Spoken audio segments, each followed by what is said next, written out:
अफजल तरीन इबादत नमाज को अल्लाह तबारक व तआला ने फरमाया और बताया। और कुरान मुक़द्दस के अंदर मुतअद्दिद जगह, यहाँ तक के मुफस्सिरीन बयान करते हैं कि मुहक्किकीन बताते हैं कि अल्लाह पाक ने 700 जगह पे नमाज का जिक्र फरमाया है कुरान के अंदर। ये जाहिरी बात है कि जिस बात की बहुत ज़्यादा अहमियत होती है, लोग उसको बार बार सामने वाले को बताते हैं, बार बार सामने वाले को समझाते हैं। क्यों? इसलिए कि इसकी अहमियत ज़्यादा है। आप अपने भाई को, अपने दोस्त को, अपने बच्चे को कहीं सामान लेने भेजें और 20 सामान का लिस्ट हो और 20 सामान के लिस्ट में उसमें से 4-5 सामान बहुत ही ज्यादा जरूरी हो, जिसके बिना आपकी जरूरत पूरी नहीं हो सकती है, तो आप उसके लिए ज्यादा ताकीद करते हैं कि भाई देखो ये तुम जरूर लेके आना। सामान तो 20 है, मगर उसमें से 5 ऐसे सामान है जिसके बारे में आप ज्यादा ताकीद करते हैं कि भाई ये सामान आपको बिल्कुल लाना है, यहाँ नहीं मिले तो वहाँ जाना, वहाँ नहीं मिले तो वहाँ जाना। बाकी सामान की जगह उसके मुताबिल कोई सामान हो सकता है, उसके बदले में कोई दूसरा सामान यूज किया जा सकता है, उसके बदले में कोई दूसरी चीज इस्तेमाल की जा सकती है, मगर ये वो सामान है जो बहुत ही जरूरी है। तो बिला तशबीह बताना चाहता हूं कि जिसकी ज्यादा अहमियत होती है उस पर आप ज्यादा जोर देकर के अपने बच्चे को समझाते, बेटा देख ऐसा नहीं हुआ तो चलेगा, ऐसा नहीं हुआ तो चलेगा, ऐसा नहीं हुआ तो चलेगा, मगर ये बहुत जरूरी है।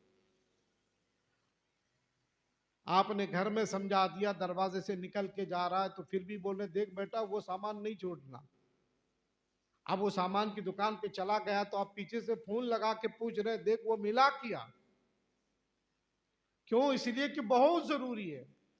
तो जो चीज बहुत जरूरी होती है उसके बारे में आप ज्यादा ताकीद फरमाते हैं। तो अल्लाह तबारक व तआला की बारगाह में जितने भी इबादात हैं वो इबादात सब जरूरी हैं, मगर उसमें सबसे ज्यादा जरूरी जो है वो नमाज है। इसलिए अल्लाह ने एक कुरान के अंदर 700 मरतबा नमाज का जिक्र फरमाया है, एक दो बार नहीं।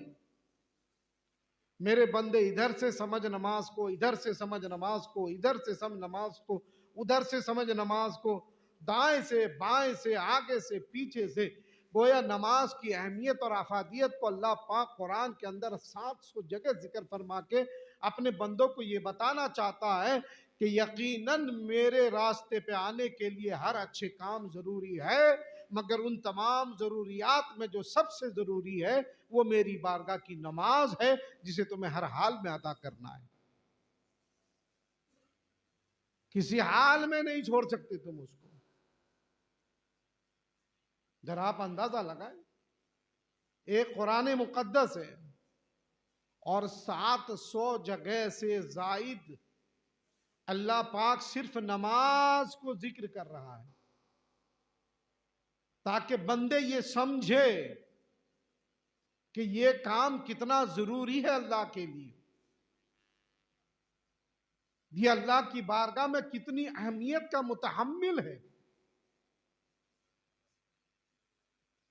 और फिर ये नमाज कोई आम चीज तो नहीं है ना।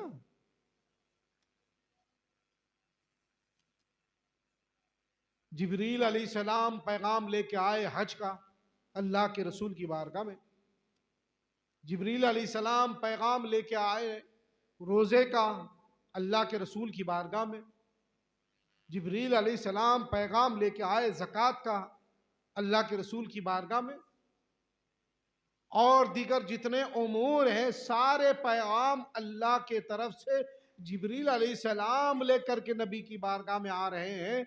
मगर जब शब मेराज नबी तशरीफ ले जाते हैं अल्लाह से मुलाकात के लिए, तो ये इतना अजीम तोहफा है कि अल्लाह खुद अपने नबी को अता फरमा रहा है। आप अंदाजा लगा सकते हैं, यानी अल्लाह पाक इस नमाज की अहमियत को यह बता रहा है कि तुम देखो कि मैंने हर अच्छे कामात जिब्रील अलैहिस्सलाम के जरिए तुम्हें दिए, मगर नमाज मेरी बारगाह में इतनी मकबूल है, इतनी महबूब है कि मैं इसे खुद अपने महबूब के दस्ते करम से तुम्हें नवाज रहा हूं। बहुत सारे तहफ़ ऐसे होते हैं जो हम दूसरे के हाथ से भेज देते हैं, मगर कुछ ऐसे मखसूस तहफ़ होते हैं जो अपने बच्चे से भी हम कहते नहीं नहीं बेटा ये मैं पहुंचाऊंगा। अपने दोस्त पे भी जो आप उन खास दोस्त है, मगर अपने दोस्त से आप कहते नहीं भाई तुम चुप बैठो, ये काम मेरा मैं कर लूंगा, मैं खुद दे के आऊंगा, इसलिए कि ये कोई आम तोहफा नहीं है। अल्लाह तबारक व तआला ने अपने प्यारे महबूब सल्लल्लाहु अलैहि वसल्लम को खुसूसी तौर पे अपने महबूब को अता फरमाया, ए महबूब तू मेरी बारगाह में आया है। हर एक इंसान जब अपनों की बड़ी बारगाह में अपनों से बड़ों की बारगाह में जाता है तो उसे उम्मीद होती है कि यहां से कुछ ना कुछ मुझे इनायत किया जाए। हम अपने पीरों की बारगाह में क्यों जाते हैं?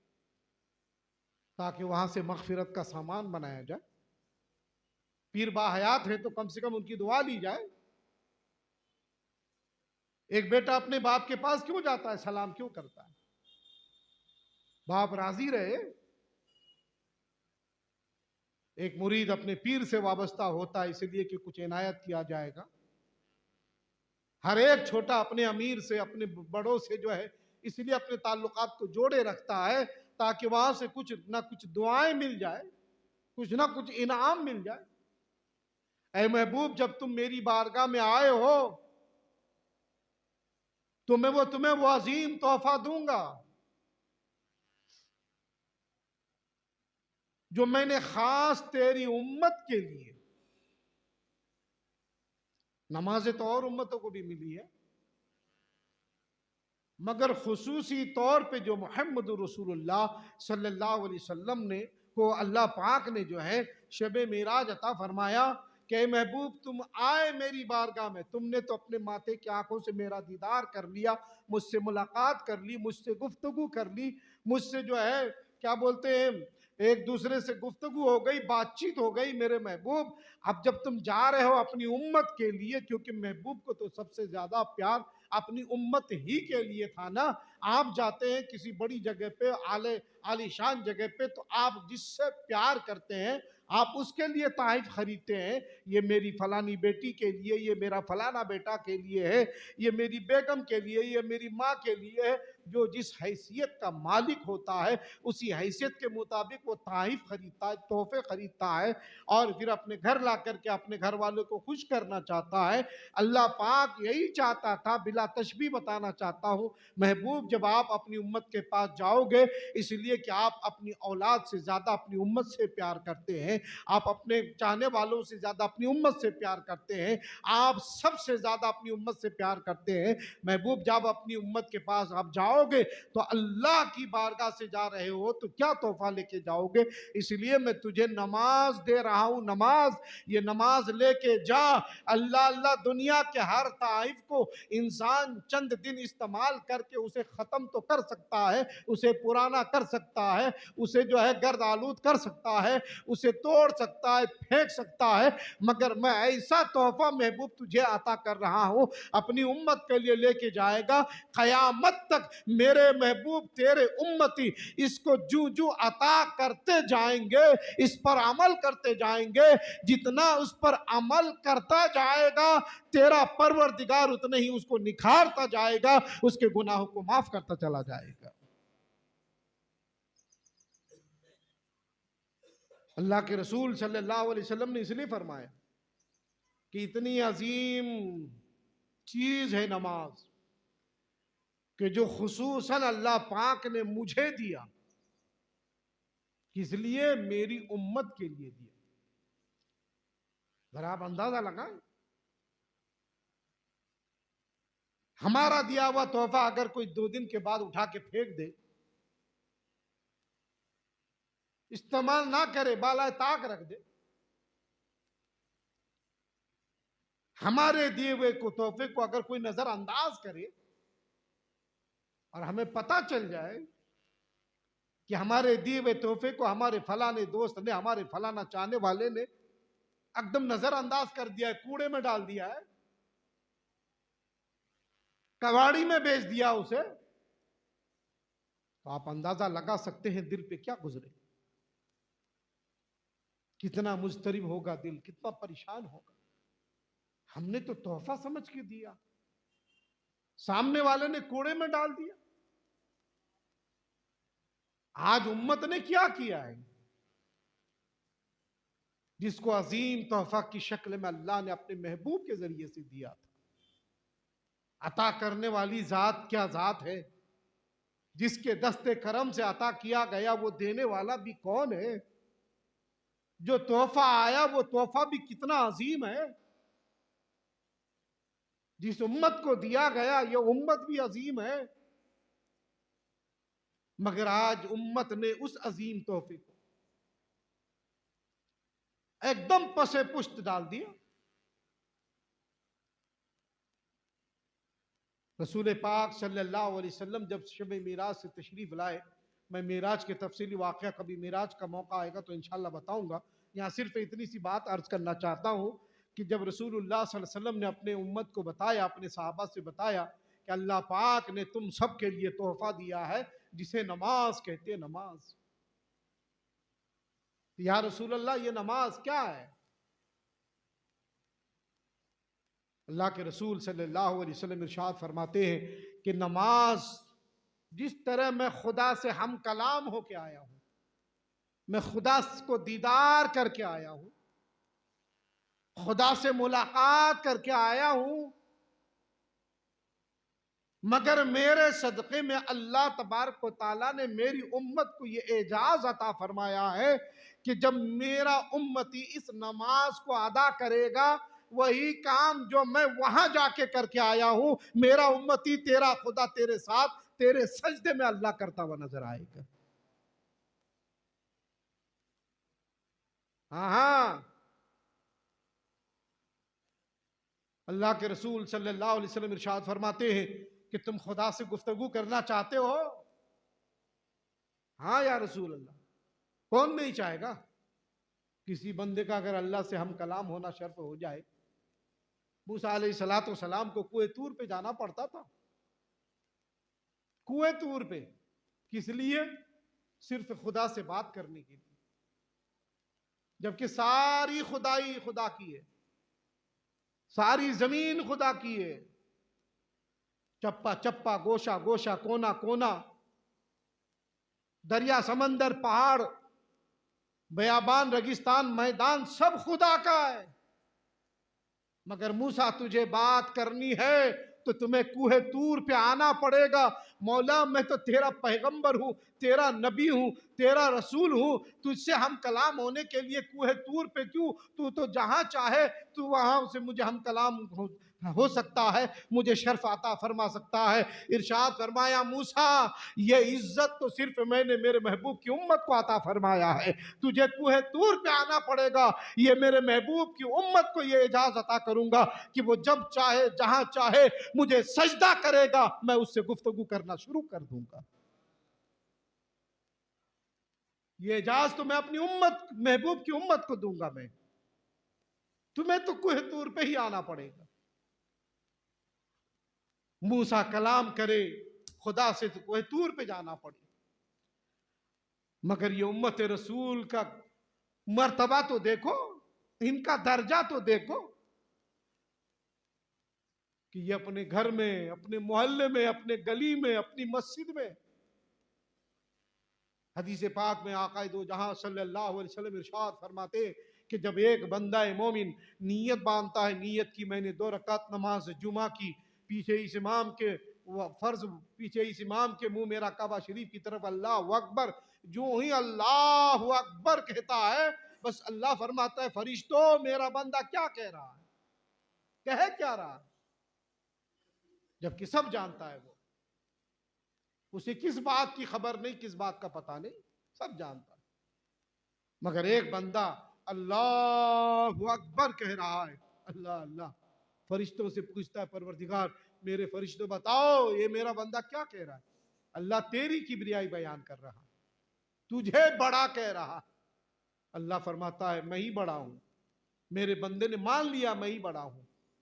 भले जरूरत के टाइम सेठ जी तुम सबसे बड़े हो, जरूरत के टाइम अपने मालिक से हाँ आप ही सब कुछ हैं, ये दुनियावी जरूरतों की तकमील के लिए ये कहते हैं आप मेरे दाता हैं, आप मेरे मालिक हैं, आप मेरे आका हैं।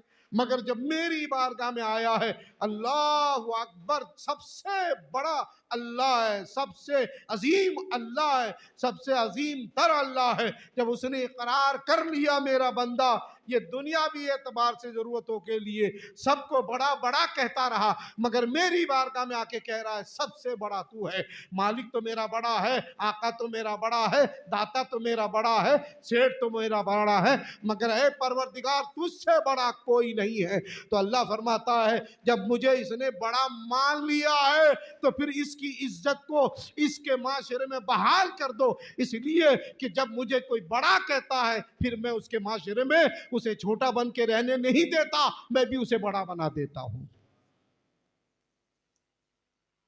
और फिर उसके बाद बंदा कहता है सुब्हानका अल्लाहुम्मा व बिहम्दिका, सुब्हानका अल्लाहुम्मा, हे हमारे अल्लाह तेरी जात पाक है। अल्लाह अकबर, बात कितनी सी है, और फिर आम में लोग बोल देते बस उर्फ में, मगर कभी इसकी गहराई में भी गया। सुब्हानका अल्लाहुम्मा, ए हमारे अल्लाह तेरी जात पाक है, वह बिहम्दिका, और हम तेरी ही हमद करते, वह तबारक अस्मुका, और तेरी ही जात तेरा ही नाम सबसे आला सबसे बरतर है। तो अल्लाह फरमाता है फरिश्तों मेरा बंदा क्या कह रहा है, सुभान अल्लाह, फरिश्तों मेरा बंदा क्या कह रहा है, या अल्लाह तेरा बंदा तेरी हम्दो सना बयान कर रहा है, तुझे पाक कह रहा है, पाक, सुभानका अल्लाहुम्मा, ऐ हमारे अल्लाह तेरी जात पाक है। अल्लाह इरशाद फरमाता है मुझे पाक कह रहा है, हाँ मौला तुझे पाक कह रहा है। अल्लाह फरमाता है मैं भी जानता हूं मैं पाक हूं, ऐ फरिश्तों तुम भी जानते हो तुम पाक हो। जब मेरे ये बंदे मुझे पाक कह रहे हैं, मेरी पाकी बयान कर रहे हैं, मेरी पाकी बोल रहे हैं, तो ऐ मेरे फरिश्तों तुम गवाह बन जाओ मैंने इनको गुनाहों से पाक कर दिया है, इनको बुग़्ज़ से पाक कर दिया, इनको कीना से पाक कर दिया, इनको दुनिया की आलूदगी से पाक कर दिया। जब तक ये मेरी पाकी बोलते रहेंगे मैं इनके गुनाहों से पाक करता रहूंगा। वह बिहम्दिका, और तेरी हम्दो सना बयान करते, वह तबारक अस्मुका व तआला जद्दुका व ला इलाहा गैरुक, सारी बातों का इकरार करके फिर जब हम शुरू करते हैं बिस्मिल्लाहिर्रहमानिर्रहीम अल्हम्दुलिल्लाहि रब्बिल आलमीन। आप जरा गौर करें, जरा थोड़ा सा तवज्जो दे, अल्लाह के नाम से शुरू जो निहायत मेहरबान रहमत वाला, अल्हम्दुलिल्लाहि रब्बिल आलमीन, वहां पाकी बोला, फिर यहां पाकी का जिक्र आया। सारी तारीफें उसके लिए है जो सारे जहानों का पालनहार है, सारे आलमीन का पालनहार है। अल्हम्दुलिल्लाहि रब्बिल आलमीन, है ना। अल्लाह पाक ने सबसे पहले रब होने का जिक्र फरमाया, उसकी सारी तारीफें जो सारी कायनात के सारे आलमीन के पालनहार है। इंसान को दुनिया के अंदर सबसे ज्यादा किस चीज की जरूरत पड़ती है, ये जिंदगी के बाद सबसे ज्यादा उन्हें खाने पीने की जरूरत पड़ती है, खाने पीने की चीजों की जरूरत पड़ती है। और खाने पीने की जब चीजों की जरूरत पड़ती है उसी के लिए बंदा दर दर की ठोकरें खाता है। वरना अगर ये पेट नहीं होता कोई किसी का मोहताज भी नहीं होता। ये पेट नहीं होता कोई किसी के दरवाजे पे खड़ा भी नहीं होता। ये पेट नहीं होता तो ना कोई मालिक होता ना कोई नौकर होता। अगर ये पेट नहीं होता तो ना कोई अमीर होता ना कोई गरीब होता। इसीलिए खाने पीने की चीजों की सख्त इंसान को जरूरत पड़ेगी, पड़ती है, पड़ती रहेगी।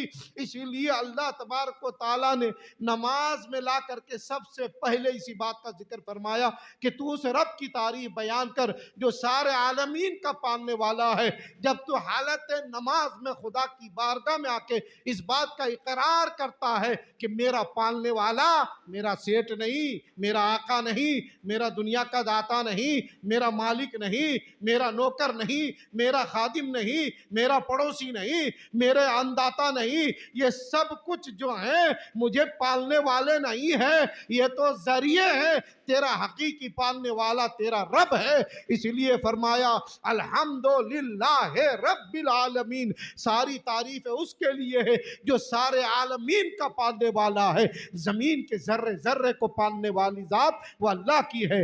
हशरातुल अर्द को रोजी देने वाली जात वो अल्लाह की है। सुराखों में चूटियों को रोजी देने वाली जात वो अल्लाह की है। समंदर के तह में मछलियों और कीड़ों को रोजी देने वाली जात वो अल्लाह की है।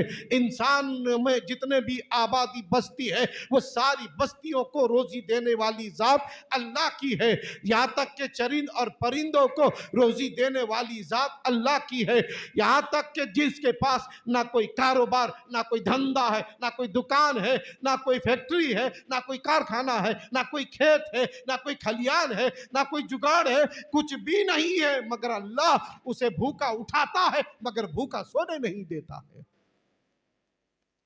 इसलिए फरमाया अल्हम्दुलिल्लाह रब्बिल आलमीन, सारे आलमीन का पालनहार तेरा रब है। जब बंदा इस बात का इकरार करता है फिर पूछता है फरिश्तों मेरा बंदा क्या कह रहा है, क्या कह रहा है? तो फिर क्या कहते फरिश्ते, मौला वो तुझे पालनहार कह रहा है, वो तुझे अपना रब मान रहा है। अल्लाह फरमाता है जो मेरी बारगाह में आके मुझे पालनहार कहे मैं उसे कैसे भूखा रख सकता हूं? कैसे? यह मुमकिन हो ही नहीं सकता। यह हो ही नहीं सकता है कि कोई अल्लाह को रब्बुल आलमीन कहे और फिर वो भूखा हो।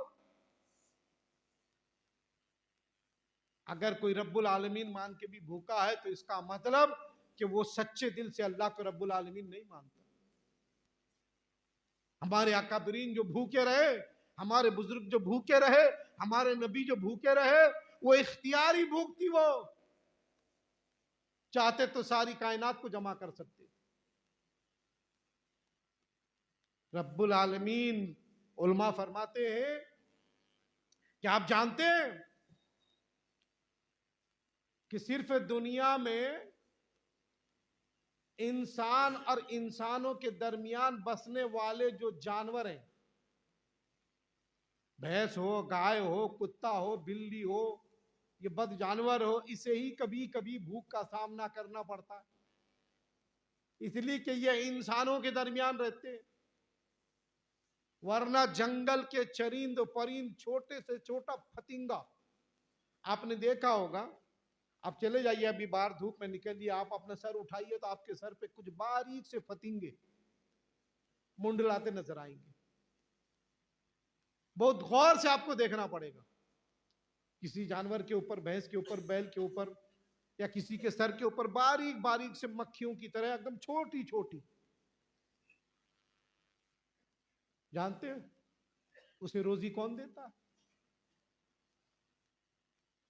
ये झाड़ों पे बैठने वाले परिंदे, इसे रोजी कौन देता? ये जमीन पर चलने फिरने वाले हशरातुल अर्द, इसे रोजी कौन देता है? जंगलों में रहने वाले जानवर, शेर, चीता, भालू, घोड़ा, हाथी, बंदर, इसे रोजी कौन देता है? सबको रोजी देने वाली जात है। अल्लाह देता है, क्यों देता है जानते हैं?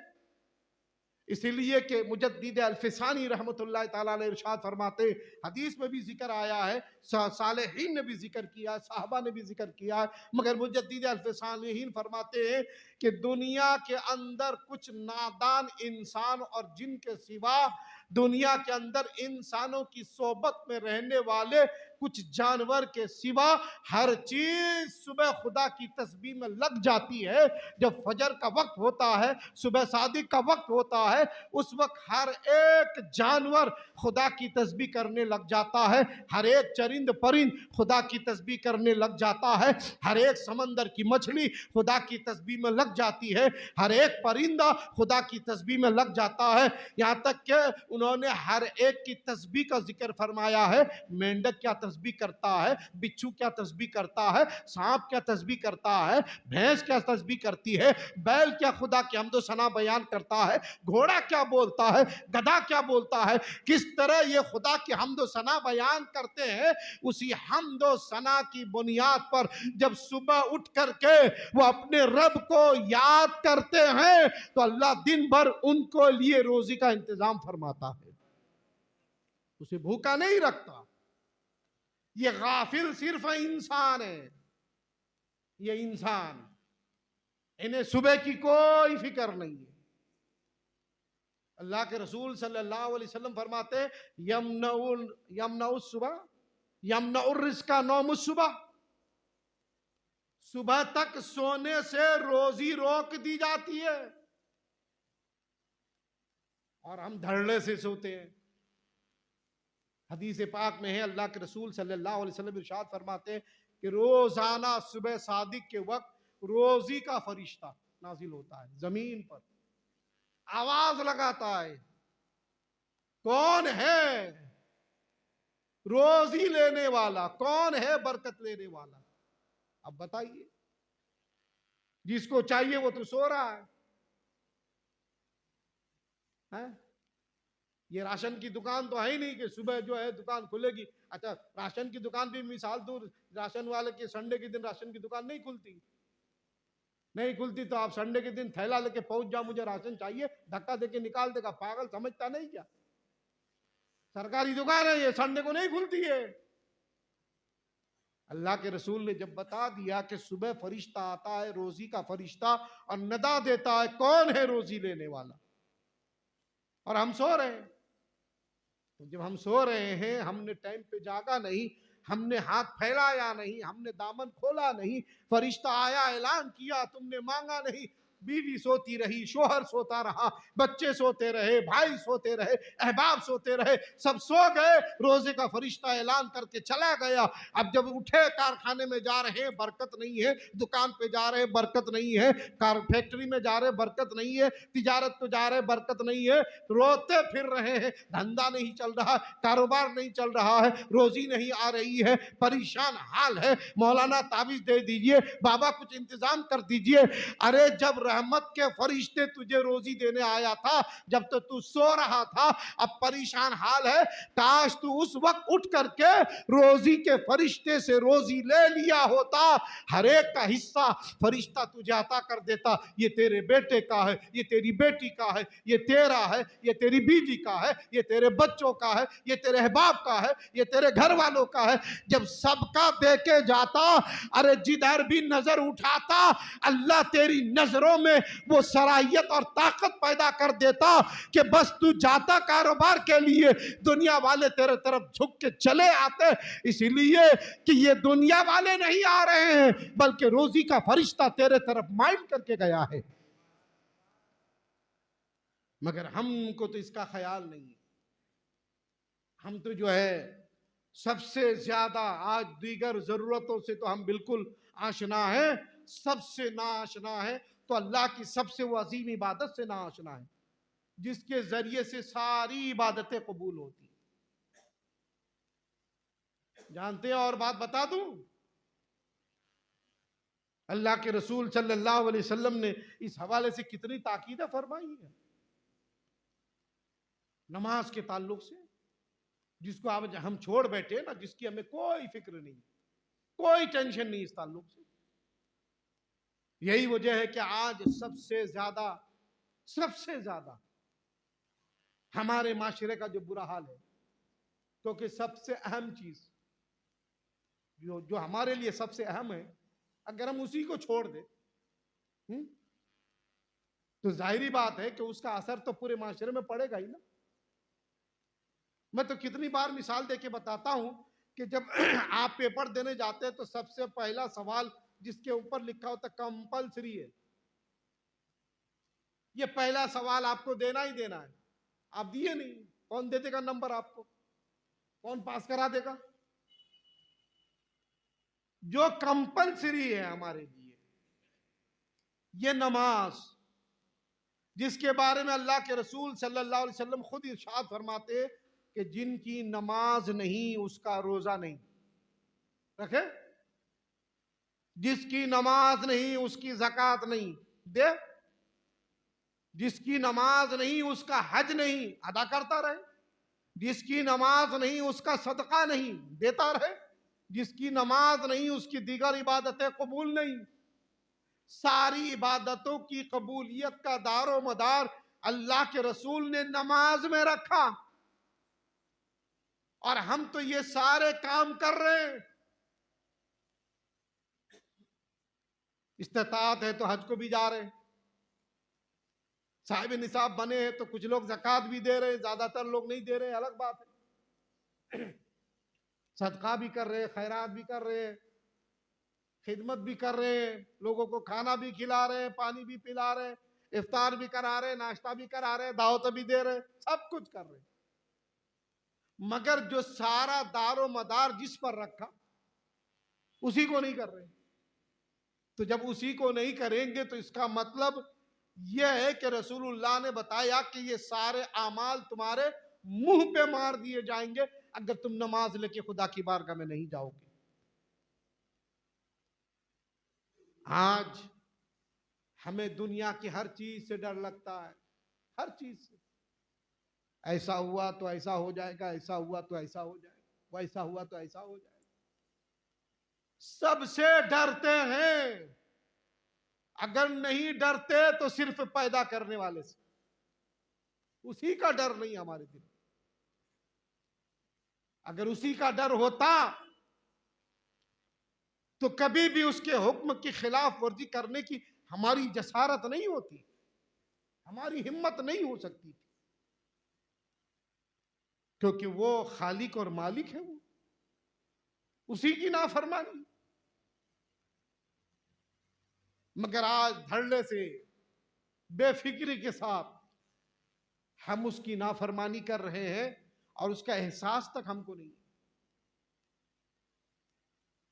सबसे ज्यादा आज जो हम तारिकुस सलात हैं, बाकी चीजों पे जैसे मैंने बताया कुछ ना कुछ अमल कर रहे हैं, मगर सबसे ज्यादा 100% मुसलमानों में 95% मुसलमान बेनमाजी। जरा आप सोचे, जबकि पूरे के 100 के 100 को करना है, 100 के 100, मगर 100 में से खाली 5% नमाजी है। उस पर मैं कई मरतबा तफसील बयान कर चुका हूं। उन 5% में भी 3% 0 सन्नाटा, उनकी नमाज होती ज नहीं है, वो आ रहे खाली बस, वो भी उसी गिनती में है। तो बचे 2%। अब 2% नमाजी में अगर 100 में 2 नमाजी की नमाज हो रही हो और 98 लोग उसमें रिजेक्ट हो जा रहे हो, तो बताओ माशरे में क्या असर पड़ेगा? क्या पड़ेगा? नाले के पास ले जाके 4 अगरबत्ती जला दिए तो खुशबू नहीं आने वाली है, बदबू ही बदबू आएगी। इतने बड़े नाले की बदबू को 4 अगरबत्ती के धुआं से खत्म नहीं किया जा सकता। जहां माशरे में 98 खुदा के नाफरमान हो, वहां 2 फरमा बरदारों से क्या हासिल होने वाला? इसीलिए आज बड़ी सख्त जरूरत है हमें नमाज पढ़ने की। नमाज किसी और के लिए नहीं, खुद हमारे लिए हमें इसे अदा करने की जरूरत है। बेनमाजियों के बारे में हदीस में क्या है मालूम है? आप तो सुनते रहते, बयान कर चुका हूं मैं, कई मर्तबा बताया। मुजद्दिद अल-फिसानी रहमतुल्लाह तआला अलैह एक रिवायत नकल फरमाते हैं कि ऊंट ऊंट ऊंट जो है खुदा की बारगाह में अर्ज करता है, मौला तेरा बहुत शुक्र है, तेरा बहुत शुक्र है कि तूने मुझे घोड़ा नहीं बनाया।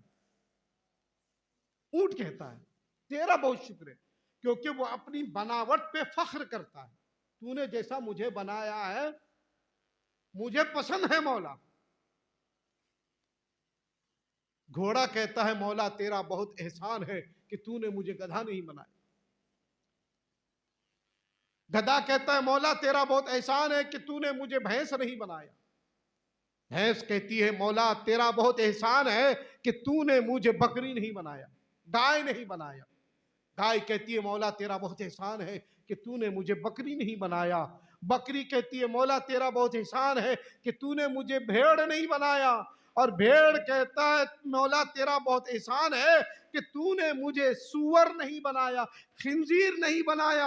और खिंजीर क्या कहते मालूम है? मुजद्दिद अल-फिसानी रहमतुल्लाह तआला अलैह इरशाद फरमाते, खिंजीर कहता है मौला तेरा बहुत एहसान है कि तूने मुझे नापाक जानवर बनाया, गंदगी में रचने बसने वाला बनाया। ये तेरा बहुत एहसान है कि तूने मुझे ऐने नजिस बनाया, तेरा एहसान है। बस बस इस बात का तेरा शुक्र अदा करता हूं कि तूने मुझे बेनमाजी नहीं बनाया।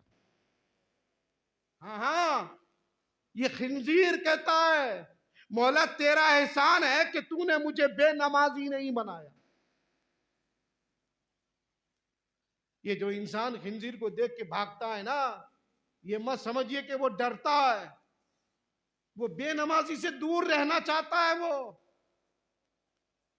वो जानता है कि सबसे ज्यादा खुदा के नाफरमान यही इंसान है, जिन्हें सबसे ज्यादा वफादार होना चाहिए था, जिन पर अल्लाह ने सबसे ज्यादा एहसान किए कि इन्हें सब तमाम मखलूकात में सबसे अफजल बनाया और फिर प्यारा रसूल अता फरमाया, प्यारा दीन दिया, प्यारा कुरान दिया, अपनी मार्फत दी, अपने अकाबरीन अपने महबूबीन बंदे दिए। तो सबसे ज्यादा तो इन्हें खुदा का शुक्र अदा करना चाहिए था, मगर खुदा का सबसे ज्यादा नाशुक्र यही है।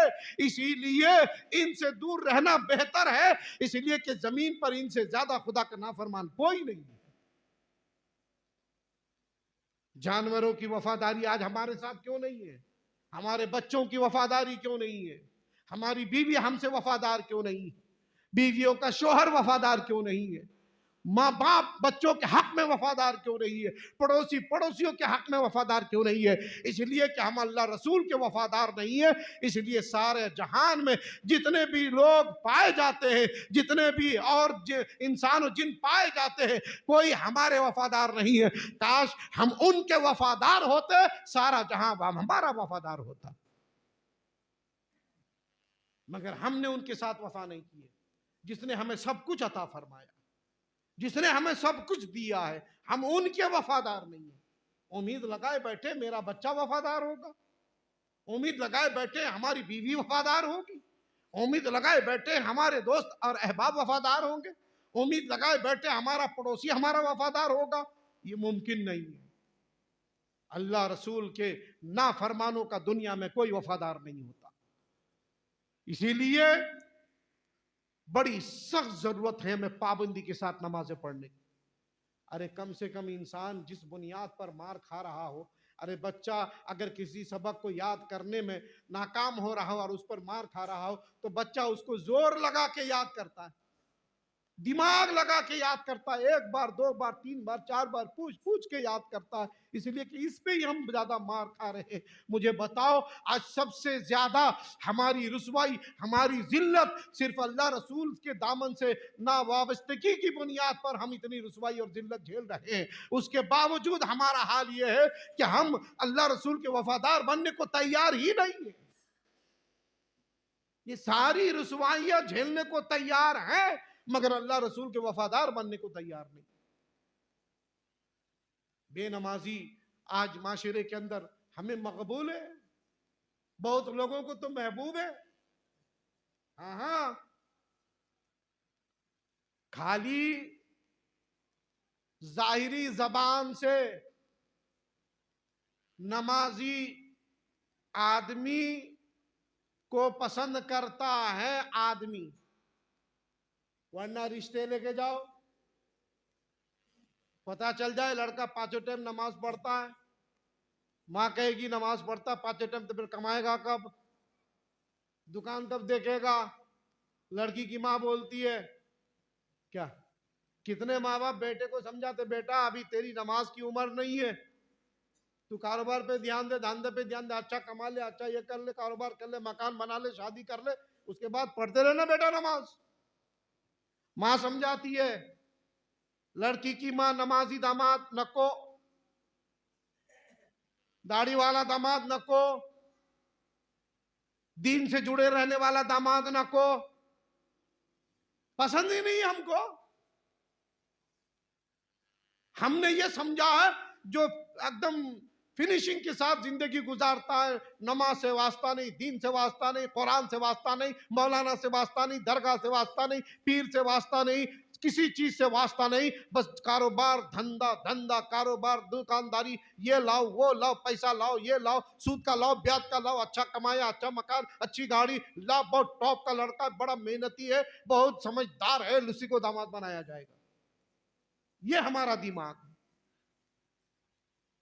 हजरत मूसा अलैहिस्सलाम के पास एक खातून आई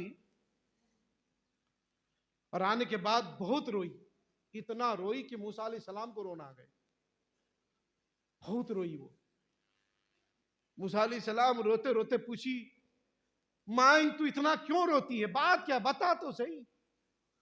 अर्ज करती है, अल्लाह के नबी मुझसे बहुत बड़ा गुनाह हो गया, बहुत बड़ा जुर्म हो गया। बहुत बड़ा गुनाह, कितना बड़ा गुनाह कर लिया तुमने। अर्ज करती है, अल्लाह के नबी मुझे हया आती है कि मैं आपके सामने, आप नबी है, मैं आपके सामने अपने गुनाह का जिक्र करूं तो कैसे करूं। फरमाते हैं, ए खातून अगर तू जिक्र नहीं करेगी तो उसका हल हम क्या निकालेंगे, तुम जिक्र करो तो सही, कितना बड़ा गुनाह किया है तुमने। वो खातून कहती है, अल्लाह के नबी मुझसे जिना हो गया है और उस जिना से मेरा हमल ठहरा, उससे फिर एक बच्चा पैदा हुआ, फिर मैं समाज की ताना से बचने के लिए मैंने छुप के उस बच्चे का कत्ल कर दिया, उसे जंगल में ले जाके फेंक दिया। ए अल्लाह के नबी जरा बताए तो सही कि मेरा गुनाह कितना बड़ा है, कि मेरा रब मुझे माफ करने वाला है कि नहीं माफ करने वाला है। हजरत मूसा अलैहिस्सलाम सुने तो जलाल में आ गए, इरशाद फरमाए, एक तो जिना वही सबसे बड़ा गुनाह है, उसके बाद फिर हमल, और फिर उस नापाक बच्चे को पालना, नाजायज बच्चे को पालना, फिर वो पैदा भी हुआ तो उसका कत्ल तुमने कर दिया और उसको जंगल में फेंक दिया। तेरे गुनाह की तो कोई इंतहा नहीं है, आज माशरे के अंदर सबसे बड़ा गुनाह तूने किया है, इसलिए जा मेरी नजर से दूर हो जा। तू कहती है कि तेरा खुदा तुझे माफ कर देगा, हरगिज माफ नहीं करेगा, निकल इधर से। हालांकि अल्लाह रब्बुल आलमीन है, वो गफूरुर रहीम है, वो गुनाहों को माफ करने वाला है, मगर मूसा अलैहिस्सलाम उस गुनाह की वजह से उस खातून से फरमा रहे, तू जा मेरी नजर से हट जा। वो खातून जाने लगी, जिब्रील अलैहिस्सलाम मिन जानिबिल्लाह तशरीफ लाते अल्लाह के तरफ से, है अल्लाह के नबी उस खातून को ना भगाएं, आप उनको अपनी बारगाह में बुलाएं, उसे बख्शिश का मुजदा सुनाएं, इसलिए कि वो एक नबी की बारगाह में तौबा के लिए आई है। मगर ऐ मूसा, क्या आप जानते हैं कि इस खातून से भी बढ़कर कोई गुनहगार हो सकता है, कोई गुनहगार है, कोई सियाकार है। अल्लाह के नबी अर्ज करते हैं, फरमाते हैं, ए जिब्रील जरा बता तो सही कि इससे भी बड़ा कोई समाज में गुनहगार हो सकता है। अल्लाह के नबी से हजरत जिब्रील अलैहिस्सलाम फरमाते, हाँ इससे भी बड़ा गुनहगार वो है जो नमाज का हुक्म आने के बाद नमाज को छोड़ देता है। जरा आप अंदाजा लगा, बेनमाजी उससे भी ज्यादा गुनहगार है, उस खातून से भी ज्यादा। जरा आप अंदाजा लगा सकते हैं आज कितने धड़ल्ले से एकदम बेफिक्री के साथ हमारी नमाजें जाय हो रही है। हाँ पढ़ लेंगे, कल पढ़ लेंगे, परसों पढ़ लेंगे। नौजवानों से पूछो जिनकी इबादत एकदम कामिल हो सकती है, अल्लाह के रसूल ने ताकीद फरमाई, जवानी में कर लो इबादत, जवानी में।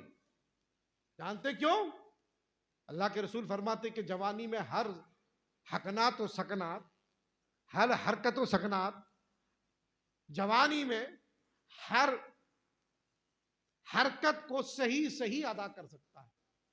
जवान आदमी को कयाम में कोई दुश्वारी नहीं, रुकू में कोई दुश्वारी नहीं, सजदे में कोई दुश्वारी नहीं, उठने बैठने में कोई दुश्वारी नहीं। जब उम्र हो जाती है, पूछो देखे कुर्सियों में बैठे, अब चाहे भी तो नहीं कर पाते, उम्र हो चुकी है। अब रुकू में अगर जाने की कोशिश करेंगे, अल्लाह अकबर की बजाय आ निकलेगा। क्यों? इसीलिए कि उम्र हो चुकी है। इसीलिए अल्लाह के रसूल ने फरमाया जवानी में इबादत कर लो। और जानते हैं अल्लाह के रसूल ने क्या इनाम अता फरमाया जवानी की इबादत का? फरमाया जो जवानी में इबादत करते करते करते करते बूढ़ा हो जाता है, सुभान अल्लाह के दी, जवानी में इबादत करते करते करते बूढ़ा हो जाता है, और फिर बुढ़ापे में उसको उठने बैठने रुकू सजदे में तकलीफ होती है, मुकम्मल रुकू नहीं कर पाता, मुकम्मल सजदा नहीं कर पाता, तो अल्लाह फरमाता है मेरे फरिश्तों उसको जवानी की इबादत की तरह सवाब अता फरमाओ।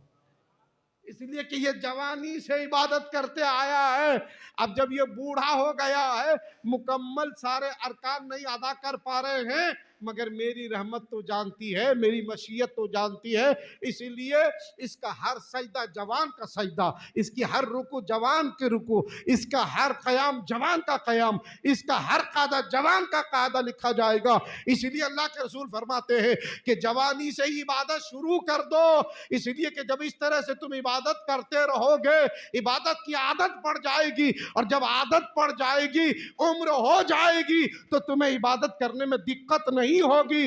इसलिए कि हर इंसान हर एक अमल को उसी हाल में करते रहता है जिसको वो पहले से करते आया है। एक नया आदमी से नया काम करने लगाओ नहीं होता है। आज 60 साल के बाद 70 साल के बाद हमारा तसव्वुर होता है अब चलो नमाज पढ़ने, बच्चे जवान हो गए, कमाने के खाने के काबिल हो गए, शादियां हो गई, उम्रा हो गया, यो हो गया, वो हो गया, अब चलो नमाज पढ़ने। अब आया बेचारा कुछ भी नहीं बन पा रहा है, ना ढंग से वजू, ना ढंग से नमाज, कुछ भी नहीं कर पा रहे। इसीलिए नमाज को जवानी में ही अदा कर लिया जाए। अरे 10 साल से शरीयत ने हुक्म दिया, 10 साल से। अब मुझे बताइए कितनी नमाजें छूटी है? एक नमाज छोड़ने की बुनियाद पर क्या बोलते 80 हुक्बा जहन्नम में जलना पड़ेगा। अब हुक्बा उलमा बयान करते कि एक हुक्बा जो है 100 साल का होता है, तो अब 80-100 साल तो एक नमाज छोड़ने के लिए जहन्नम में जलना पड़ेगा। तो अब अंदाजा लगाइए कि कितने 100 साल एक नमाज की, और जिसने कभी पढ़ाई नहीं। और आजकल तो हमारे पास जो है कुछ लोग ऐसे निकले भी हैं जिनके ऊपर नमाज ही नहीं है कहते। हाँ, उन्होंने नमाजों से छुट्टी ले ली, खाने की छुट्टी नहीं लिया कभी, 4 दावतें रही तो पूरी मार के आएगा, मगर नमाज की छुट्टी ले रखा है। नहीं, बोले हमारे ऊपर नमाज ही नहीं, हम तो बस दिल की नमाज पढ़ते तरीकत में पहुंच गए हैं। अब ऐसी तरीकत में कहां पहुंचे कि अल्लाह को मालूम है, उन पर नमाज ही नहीं है। अब जब ऐसा पैगाम दुनिया को दिया जाएगा, लोगों को समझाया जाएगा, तो फिर लोग कहां नमाज की तरफ माइल होंगे? जबकि इनकी जिम्मेदारी ये थी कि बेनमाजियों को नमाज की तरफ माइल करते।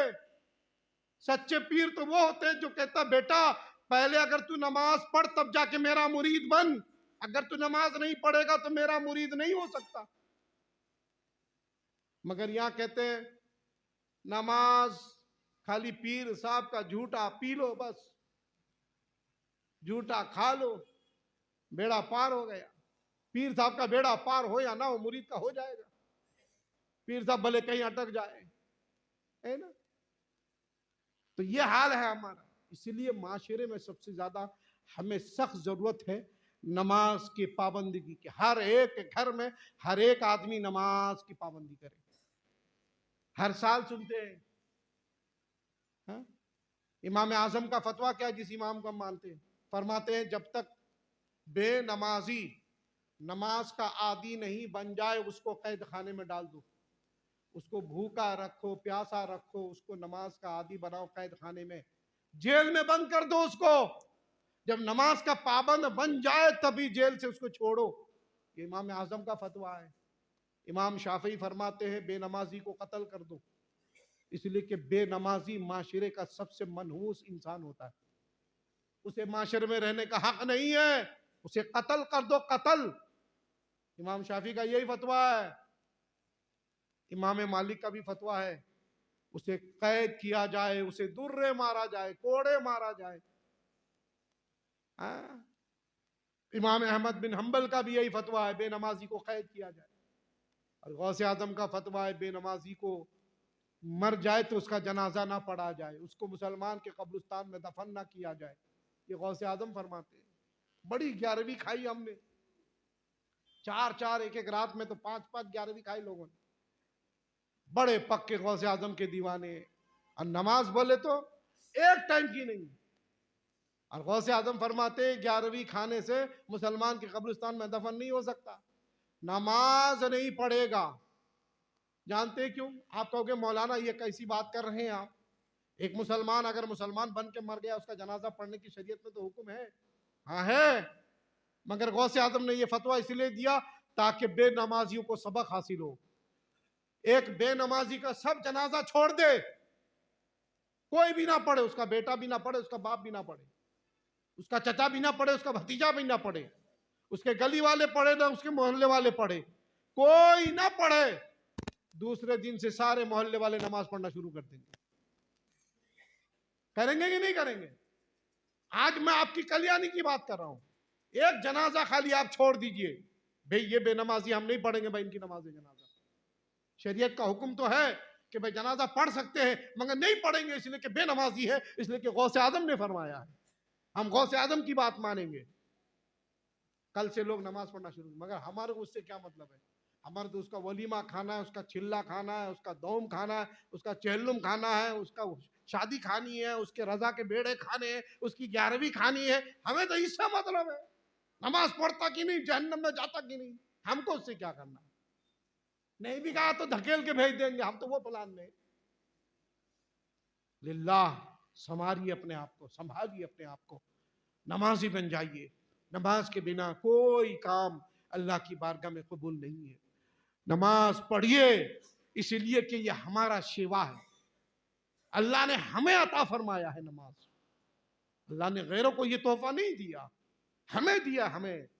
इसलिए यह हमारी जिम्मेदारी है कि इस तोहफे का एहतराम हमें कैसे करना। बताइए, सबसे अजीम चीज अल्लाह किसको, अब आप किसको देते हैं?